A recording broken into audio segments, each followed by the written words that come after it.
네, 국내 주요 사건 사고 진단해보는 뉴스픽 시간입니다. 이웅혁 건국대 경찰행정학과 교수 그리고 양지열 변호사 두 분 모셨습니다. 안녕하십니까? 네, 안녕하세요. 네. 자, 먼저 첫 번째 주제어 확인해 보겠습니다.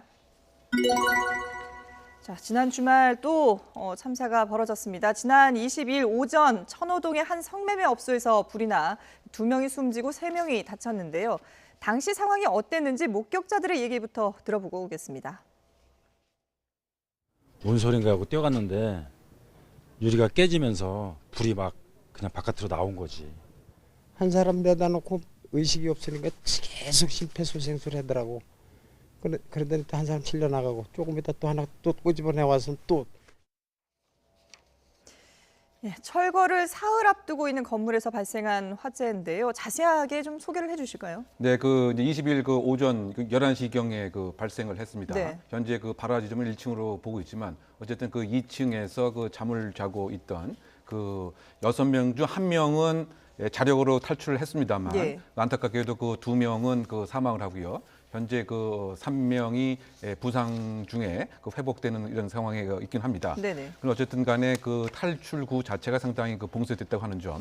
더군다나 가장 충격적인 것은 발화가 시작된 지 16분 만에 네. 이렇게 5명이 사상의 결과가 났다고 하는 이 점 자체가 성매매 집결지의 취약한 물리적 구조가 한 원인이 되었던 것은 아닌가 뭐 이런 생각도 해봄직한 것이고요. 예. 더군다나 이 탈출구 자체가 봉쇄되어 있다고 하는 점, 특히 2층에 이것이 방범창인지 아니면 다른 목적으로 또 시멘트까지 이렇게 발라져 있었기 때문에 네네. 구조를 하는 데 있어서 상당 부분 소방관들이 애를 먹었기 때문에 네. 1초 1분이 아까운 이 시간에 혹시 사상에 중요한 요인이 되었던 것은 아닌가 이런 점에서 수사에 초점이 되고 있는 상황으로 볼 수가 있겠습니다. 예. 그러니까 이게 이제 화재도 화재지만 여러 가지 문제점들이 드러나고 있는 상황인데요. 일단 불이 난 건 1층 연탄 난로에서 발화가 시작됐을 것이다. 이렇게 목격자들도 그렇게 얘기를 많이 하고 있어요. 저 지역 자체에 예. 지금 가스 공급이 중단된 상황이라고 합니다. 그래서 네.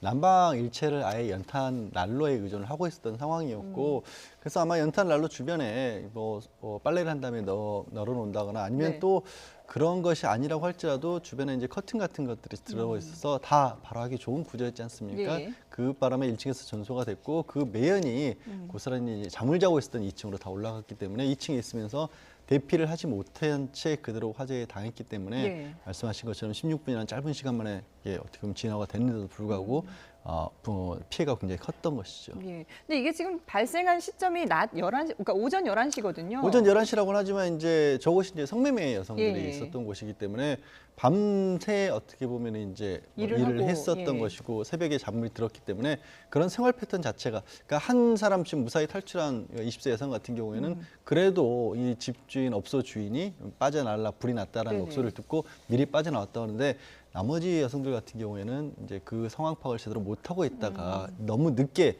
상황을 알았던 것으로 그렇게 예. 보입니다. 그러니까 이제 잠을 자고 있는 상황이었고 이 업주는 여기서 숙식을 하는 것이 아니라 이제 외부에서 출퇴근을 하는데 불이 났다고 해서 사람들을 깨워서 대피를 하라고 얘기를 했다고 하거든요. 근데 본인은 또 안타깝게 현장에서 목숨을 잃었어요. 네, 그렇습니다. 상당히 안타까운 상황인데 일단은 구조 자체가 상당히 조금 화재에 취약하고 대피에 어려운 이런 상태가 아닌가 생각이 됩니다. 네네. 복도도 상당히 좁을 뿐만이 아니고 또 칸막이 등의 커튼 자체가 상당 부분 많이 있기 때문에 예. 커튼으로 인한 유독가스 같은 것 분명히 있었던 것 같고요. 화재 현장에서 2층에 있었던 한 여성의 외침, 예. 울부짖음 같은 경우가 상당히 충격적인데요. 네. 지금 어떻게 움직일 수가 없다. 그래서 소방관이 나오라고 했지만 어쨌든 창문의 구조 자체가 네. 격자 구조로 이렇게 되어 있기 때문에 예. 그것을 어떻게 뚫고 나오는 데는 상당 부분 이제 한계가 있었던 이런 상황이고요. 예. 더군다나 건물 자체가 1968년에 지어진 것이기 때문에 상당히 취약하고 또 스프링 쿨러의 설치 대상도 아니었을 뿐만이 예. 아니고 더군다나 출입구가 봉쇄되어 있는 뒤쪽에 또 비상 탈출구가 있었지만 그것은 거의 봉쇄되어 있다시피 했기 예. 때문에 16분 만에 많은 사상자가 난 것이 아닌가 생각됩니다. 구조도 변경을 했었다면서요? 그렇죠. 그러니까 아무래도 방을 이제 쪼개는 이런 식의 구조 변경이 있었던 것은 이제 아닌가 의심이 되고요. 네네. 더군다나 이제 커튼 같은 경우에 불이 붙게 되면은 움직이는데 유독가스의 영향이 또 상당히 큰 것 같고요. 예. 그리고 발화 지점인 1층인데 그 연탄 그 가스가 지금 사망의 한 원인이 아닌가 이렇게 그 생각이 됩니다. 예. 그래서 지금 산소 호흡 등을 통해하고 또 그 오후에 이렇게 그 사망의 원인을 봤더니 연탄 가스 그 중독사라고 뭐 지금 현재까지 밝혀져 있는 것 봐서는 네네. 가스를 흡입하게 되면 움직임도 상당 부분 이제 그 한계가 있을 수밖에 없습니다. 예. 그래서 그런 것들이 종합적인 사각지대, 화재의 그 사각지대 예방에 또는 구조 군환의 그 사각지대의 성매매 직결지 요소가 그대로 또 드러난 것이 아닌가 생각되는 것이죠. 그러니까 쉽게 말해서 이번 사고도 이제 숨진 한 명 같은 경우는 일산화탄소 중독으로 이 연탄가스 중독이 되는 그런 셈인데, 근데 지금 예정대로라면은 이게 철거 지역이어서 사흘 뒤에 철거되는 건물이라고 하거든요. 네, 그렇습니다. 맞습니다. 그렇기 때문에 말씀드린 것처럼 가스 공급이 중단돼 있었기 예. 때문에 난방 자체도 뭐 다른 보일러 설비나 이런 걸 하는 게 아니라 그냥 재래식 연탄 난로를 여러 개를 놓고 썼던 상황이라서 그 가스 중독이 훨씬 더 심했던 것으로 보이고 네. 또 그 철거됐다라는 것 자체가 어찌 보면은 그냥 5할 데 없어도 남한 분들만 거기에 있었던 거거든요. 뭐 예전처럼 어떤 그런 곳이 뭐 명백한 불법 업소이기 때문에 네.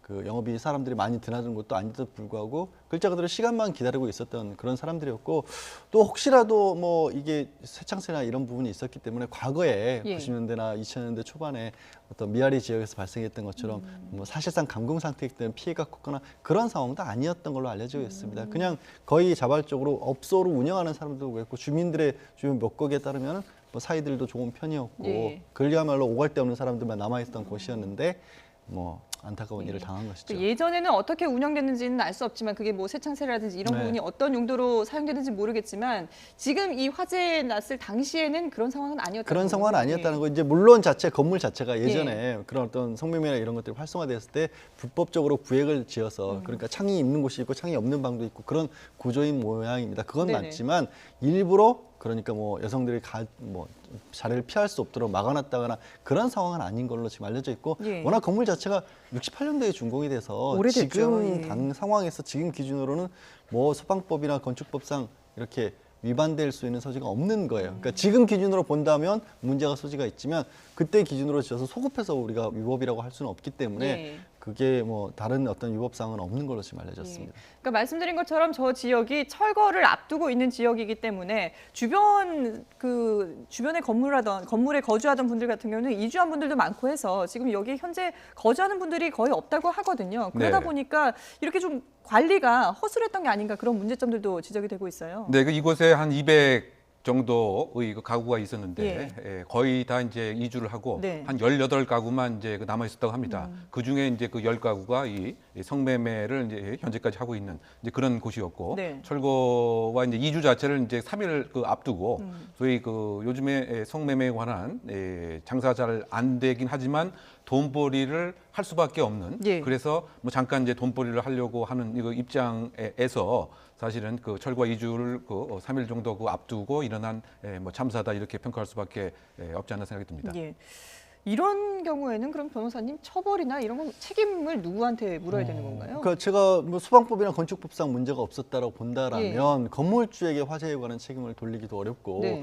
과거에 이제 2000년대 중반에 있었던 미아리 화재 사고 같은 경우에는 그러니까 업주에게 뭐 손해배상액이 굉장히 많은 액수가 부과가 되기도 했었습니다. 네네. 그런 사정이 보이지 않아요. 강제로 여성을 감금시켰다거나 아니면 건물을 불법 개조했다거나 이런 부분이 보이질 않아서 네. 안타깝지만 이분들에 대한 어떤 손해배상이나 이런 부분들을 청구할 수 있는 대상이 지금으로서는 딱히 보이지 않는 상황이거든요. 예. 그리고 말씀드린 것처럼 이제 건물을 불법 개조와 관련된 부분이 혹시라도 있다라면, 네네. 그러니까 원래 그 방이 아니었는데 원래 방 한 군데에 뭐 창문 하나 정도가 있어야 정상이지 예. 않습니까? 그래서 환기 같은 것도 되고, 근데 그걸 불법적으로 나누다 보면 아예 창문이 없는 그런 캄캄한 방이 하나씩 생길 수가 있어요. 네. 그런 곳이 혹시라도 이제 건축법사 위반 여부가 있을 수 있는데. 그것 때문에 만약에 도피를 못했다라고 한다면 그 부분에 대한 건물주라든가 관리주에 대한 책임을 물을 여지는 남아 있습니다. 그러니까 뭐 결과적으로는 책임을 묻기가 쉽지 않다. 현실적으로는 지금 이제 이 주변 주민들의 목적담에 의하면 업주하고 뭐 일하고 있던 여성들 같은 경우도 재건축과 관련해서 일정한 보상금이 나오면 서로 나눠 가질 약속을 했었을 만큼 뭐 사이가 가까운 좋았더니. 사이기도 하고 더 나아가서는 현실적으로 말씀드렸던 것처럼 오갈 데가 없어서 철거를 사흘 앞두고 그리고 이제 요즘처럼 어떤 성매매라는 명백한 불법으로 사람들이 네네. 많이 드나들지 않는데도 불구하고 저것을 지키고 있었다는 거 아니겠습니까? 그러니까 이게 뭐 설령 위법상이 나와서 누구에게 손해배상 청구를 한다고 할지라도 그게 얼마만큼이나 현실성이 있겠습니까? 예.